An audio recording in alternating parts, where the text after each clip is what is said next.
Hello and welcome everyone once again to Meta Week. I'm Maria Vovchok. I'm ambassador at Blockchain Association of Ukraine, a journalist in the space, and also organizer of blockchain conferences here in Dubai. Our next panel today, which we're going to talk about, will be displayed on the screen a bit later. By the way, please let me know if, for example, if the sound is good, so maybe should I keep my phone just a bit like this? Yes? Right now it's better. Okay, so actually I believe that, I really hope, because the previous panel ended up a bit later on, I really hope that my speakers who will be today on stage, they're already here, close to here. So please welcome Grigory Rybalchenko, the founder of emiswap.com, the first project in EMI-DAO ecosystem. Grigory, a former Accenture management and technology leader with degrees from prestigious institutions like Harvard Business School. Yeah. Okay. And in that case, please give it up right now to Ellie Taranto, Chief Business Development Officer at EQIBank, Chief Business Development Officer at EQIFi, and also led marketing at Altor Capital in the past, Blockchain Accelerator. Please give him a big hand. Ellie Taranto today at Meta Week. As I mentioned earlier, I'm Maria Vovchok. We'll definitely wait for a few minutes, probably in a few seconds. Grigory will join us. And today we're going to talk about, I believe, really one of the really exciting topics in the world of Metaverse, which is a paradigm shift for digital asset management. How Metaverse fuels DeFi. So before we'll start, Ali, by the way, is it correct when I say EQIFi or should I say EQIFi?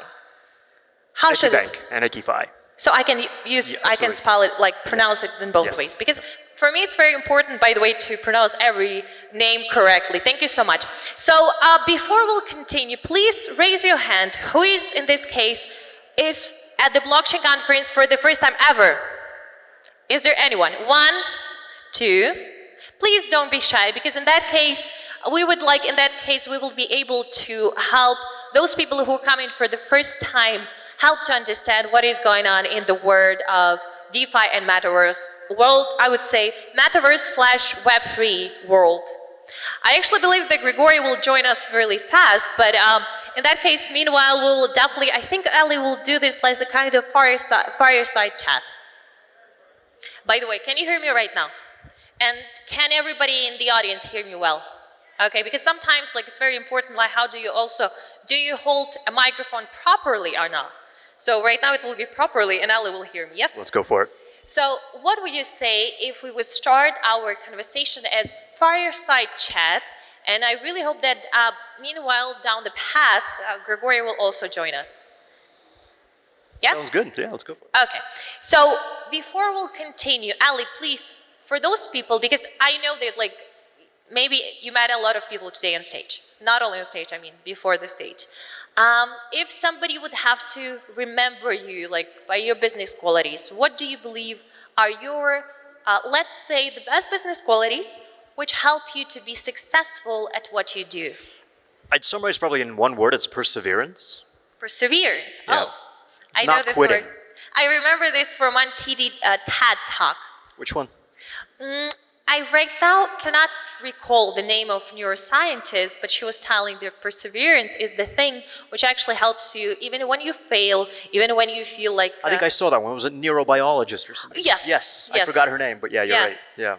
So you actually watched it, and also this is probably one of your I did, yes, qualities. and I related to her a lot, actually. I do agree. It is about perseverance. Okay, sure. So one thing that probably should definitely remember about being in this space, in every kind of space, but specifically here as well, is perseverance. And I'll tell you why, and I believe Ali will also explain.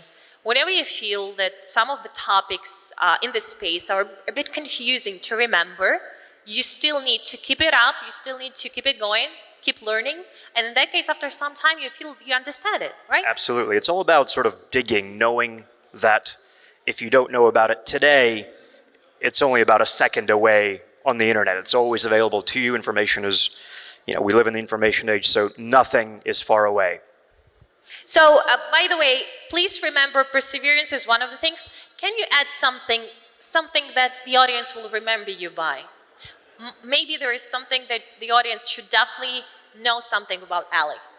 I'd say it's probably perseverance again. I think in my heart, I'm a business development officer, and I think for a BD person, perseverance is key. So trying everything in every avenue possible to get the job done.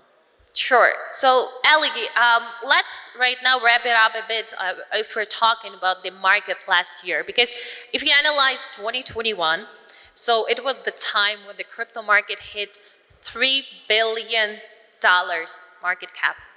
And we remember how China was imposing a complete ban on crypto mining, crypto trading, and in general. And we could see how actually over the last couple of years, the trends which were dominating the space were like appearing. So first, it was like a lineup of DeFi. Then later on, it kind of switched to NFTs. And after that, we could see like the Metaverse has emerged as a kind of, I would say, the ultimate goal for many projects. Or is it true? If we would like to find the best convergence for all of these three terms, from your perspective, what would it be? So if you could elaborate on the question a little bit so I could... Yeah.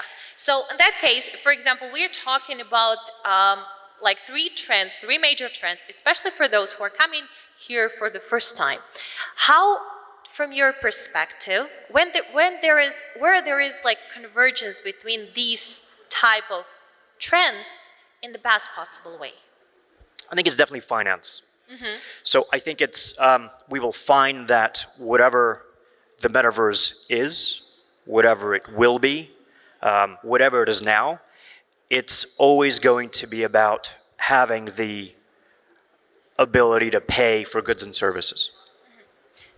From your perspective, what is metaverse for you? Like, how do you feel it, not like from the perspective of a term, but how do you see it? I think it really depends on the psychology of every single person. For somebody, it'll be an escape. For others, it'll be a business opportunity. For somebody else, it'll be a bit of fun. And certainly, what we're seeing now is there's a different metaverse for everybody. For every type of personality, there's something out there. And that's great. What about yourself? For somebody, it's escape. For somebody, it's a business opportunity. For yourself, Ali? Definitely a business opportunity.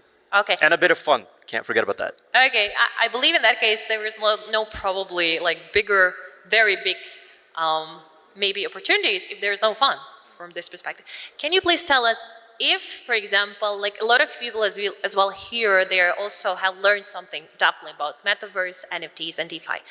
What do you believe are the, like I would say, the general biggest misconceptions that the community can have right now about Metaverse, DeFi, and NFTs? I think a lot of people think the Metaverse is a Trojan horse. And I've heard that opinion quite a lot.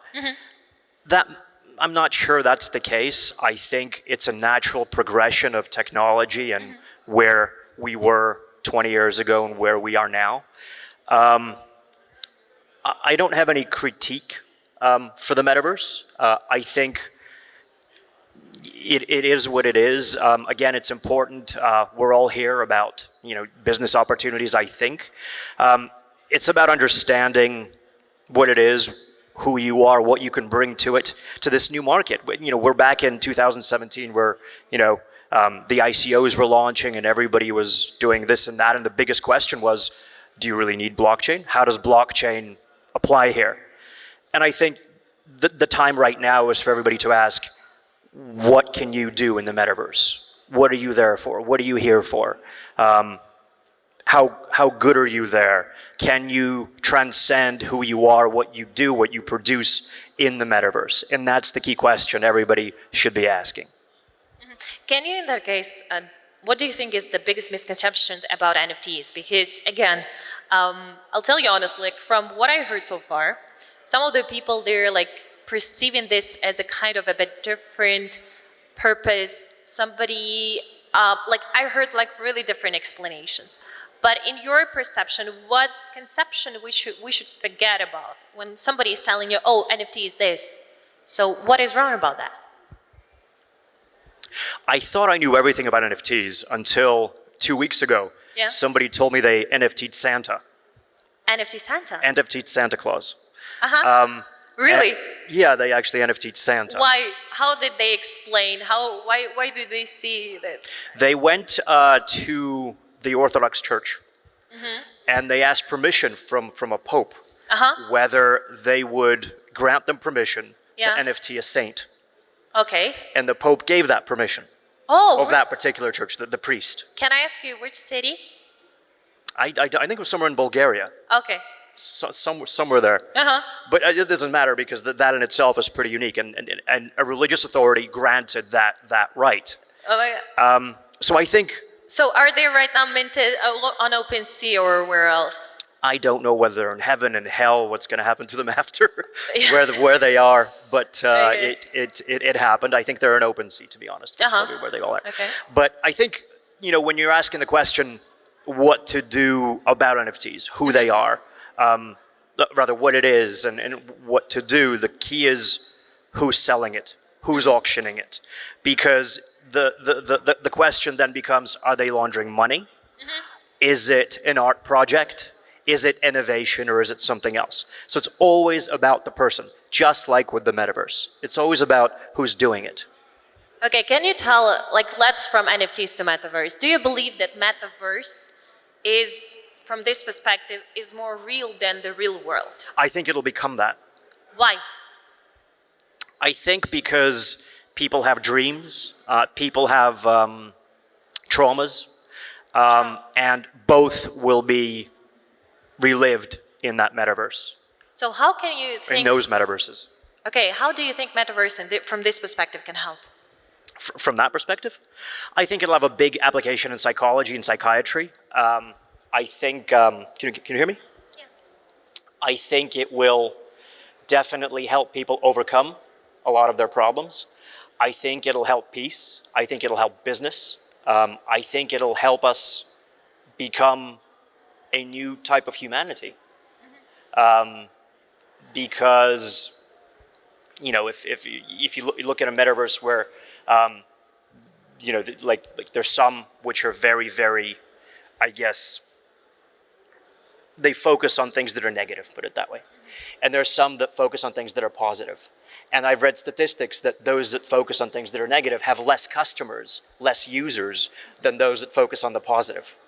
Which means that human beings at heart strive and get attracted to and come to things that are positive. I totally support that, but it's specifically when we want to get some services, we want to be happy about that. And by the way, this is a really good example because one of the examples that I also want to pay is about the Philippines. So right now, a lot of people in the Philippines, why gamify, for example, has become really popular there because you can at the same time have fun, you can play, and you can earn. So you can actually earn even more often. You're having fun. And you can earn at the same time better, amount of money, which is bigger amount of money, than, for example, when you're doing some physical job. But so, do you believe that gamify, from this perspective, can be kind of entry point for metaverse and Web3 adoption? And do you believe it's going to overwhelm, the majority as well, of working class in different countries because the world there and also the ability to earn will be much more attractive than in the real world? I agree with you, definitely, for sure. It'll be attractive because it's easier. It'll create new ways of earning, of creating value, of selling that value. We don't know what they're going to be, what those ways are going to be today, but they're a step away tomorrow. I think we may be days away from a revolution. We don't know, but it'll happen. People and startups and companies will think of new ways to create new ways people can earn and things like that. If I'm answering your question correctly, I may have misunderstood.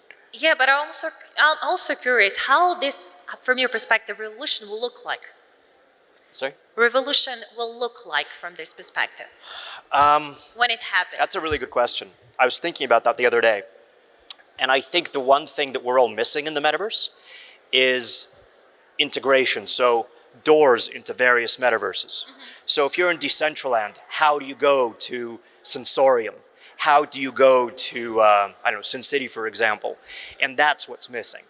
And I think once we have ways that will allow us to move from planet to planet, from metaverse to metaverse, that will be the day where we can say that opportunities are limitless. Actually sounds interesting. I believe that, but also, do you believe, can we in that case, obviously also travel not only but also in time, not only in space? I think that once Elon Musk completes his Neuralink project, we're going to learn a lot more things that we know right now about the brain, about the soul, about the human condition, about who we are, maybe even where we came from, where we're going, because that electronic uplink into the subconscious, that connection between the human brain and the supercomputer, and the imposition of that onto the metaverse, that the possibilities are endless or limitless. That's true. If, for example, you had a choice and you could actually travel back in time in the metaverse, and you could have a dinner with any person, dead or alive, with whom would you like to have a metaverse dinner in metaverse, for example, or have a fireside chat, or have a long conversation? Whom would you like to interview, maybe? Definitely Leonardo da Vinci. Why? Oh, interesting. I've looked at some of his inventions, and they're apart from being an artist, he was an inventor, and what he created was absolutely phenomenal. Some of the things that Nikola Tesla actually used in his concepts and designs came from Leonardo da Vinci, and I think it goes together with what I said before about the Neuralink connection to the metaverse. We can access parts of our brain, information that is not available to us at our current, say, vibrational state, but we can possibly access it with the help of technology later on. So access the same types of info that Da Vinci was able to access, that Tesla was able to access with the help of tech. And I would definitely love to hear how he did it back then. It's really interesting. By the way, I'm really curious how it would look like from this perspective. Who do you think might be the Leonardo da Vinci right now in terms of metaverse development? So, do you think that there is a person, I'm not saying like Leonardo da Vinci because he was really outstanding personality, but do you believe that there are like people who might be having the same vision as Leonardo da Vinci had at his time? I think there's only one person, and that's Elon Musk. Yeah. No doubt. Yeah, but in that case, maybe you know someone who might be not so, for example, he's not so very well famous, maybe from this perspective. Well, if there is, let me know and I'll hire you. Okay. Let's talk right now about Metanomics, so-called, because we actually mentioned one of the business bigger opportunities will be, of course, in Metaverse world from the financial perspective. Let's call, right now, quite often, the economics of Metaverse, they call it Metanomics. And where do you believe, in which market areas will it bring the biggest opportunities? The metaverse. Yes. Metanomics, let's call it. I think it's going to be payments, because we live in a capitalist society, and the process of shifting, receiving, sending value for goods and services has to be fixed on the blockchain wherever it is, and it has to be accounted for. And I think without that, the metaverse will not exist. If there's no profit motive, there's no progress. So in my view, that will be, at least initially, where it'll happen, because that's the backbone, that's the infrastructure. I've actually seen a very interesting diagram in 2017 when we were hitting the ICO boom, and I've never seen it since. And all it had is investment flows of JP Morgan, Goldman Sachs, and all the major banks, and all they were investing in while they were dissing blockchain and crypto was infrastructure. And I think that's, they're doing exactly the same thing now, but they're not doing it secretly. It's out in the open. So I think payments is where we're going to see it, which is why EQIBank and EQIFi are at the forefront of this today. Can you dwell upon this? Yeah, so we actually had the idea to open bank branches in the metaverse before JPM did it. Oh yeah, Because they made a huge announcement about that. Yes, but they only opened the lounge. What we're going to now be doing is opening up bank branches in various metaverses and interlinking them all together. So in practice, we probably are the first bank in the metaverse per se. So in this case, you a lot invested into interoperability. You worked on chains from this perspective, how it is. I mean, in terms of interoperability between metaverses. Right. So we're going to be bridging between a lot of them. Well, our tech team is going to be doing that. I'll be honest, I'm not very tech oriented, but our tech team is incredible. So what we're going to be doing is cross bridging to some of these chains. We're going to be opening up again those branches per metaverse. We're going to see how that's going to happen. A lot of these are pilots, but we do know that there's demand. We do know that people understand that they need it today. We know how we're going to do it. I'm obviously not going to describe it here, but there is a roadmap and it's already underway. Okay, I'm just curious. The only thing, which platforms are you bridging between from this perspective? Well, right now, EQIFi, our sister project, is on Ethereum, but we are going to be working with a lot of them. We have a MOU signed with Tezos. We've signed a couple of others, and we will be announcing them this year. Okay, so when you actually mentioned about your project, about your company, I'm observing quite a lot of right now companies which under the roof of decentralized autonomous organization, which is, by the way, one of the as well biggest trends this year, they're building their metaverses. Obviously, they are maintain NFTs within their space, within the metaverse space, and at the same time, for payments, they're using decentralized finance. And actually, quite a lot of them, they are similar. From your perspective, and in this case, I'm not telling you to tell how you're different, but please, can you name, even without mentioning the names, but which from these business models do you find the most successful ones, and which might be in the future a failure? In terms of metaverses? Yes. Oh, definitely Decentraland. Yeah, Decentraland, but also there is Sandbox. They're talking about four, the major one: Sandbox, Decentraland, and others. From your perspective, why, and who might be, from the other perspective, failing? I think Decentraland, again, because they're the ones that have the most completed up-to-date platform today. So they're not just an MVP, which is, I think, the reason why JPM chose them. Let's be honest, it is what it is. It's a great team. They have a great investor behind them. They had, the guys really know what they're doing. We've been speaking to them for a while. Not going to publicly announce anything, but they have a great opportunity in the market right now. They're early. They were the first to build, the first to launch something cool. So yeah. And they're one of the probably one of the most successful wire selling real estate. Yes. In Decentraland. And actually about Decentraland, also about real estate and metaverse, we'll be talking tomorrow at Open Stage at one of our panels. But right now, let's go back to, let's call it the best examples here. So the best example is there. Without naming them, whom do you think are offering nothing new in terms of metaverse? Which business models are they using, and why can they fail? I think the universe, the universe as well. By the way, metaverse, the other universe. Content is king. So I think that content's always been king. I think you can instantly spot a scam or something that's not been done very professionally based on the way they approach content.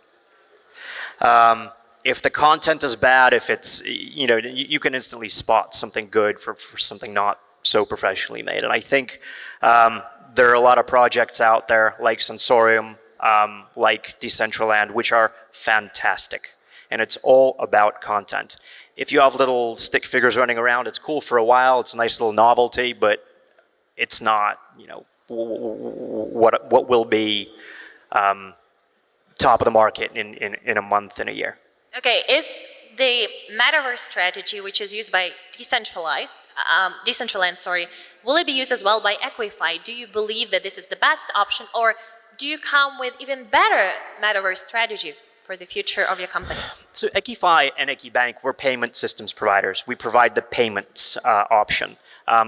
We are must-have for any metaverse that's serious, that's thinking globally, again, because every metaverse needs to have payments embedded within. We're probably not going to build a metaverse, although I don't know. We have a very creative marketing department and even more creative tech team. So they might wake me up tomorrow in the middle of the night and say we're building a metaverse. I don't know. But I hope for some advanced warning at least. But in terms of EQIFi, we're going to be continuing providing financial services to the metaverse. I believe we're the first and the only ones in the market right now to do so, and we're dedicated to providing top quality services and assistance to the crypto space in general. Thank you so much. Thank you. Ellie Taranto, Chief Business Development Officer at EQIBank. Thank you so much for everyone who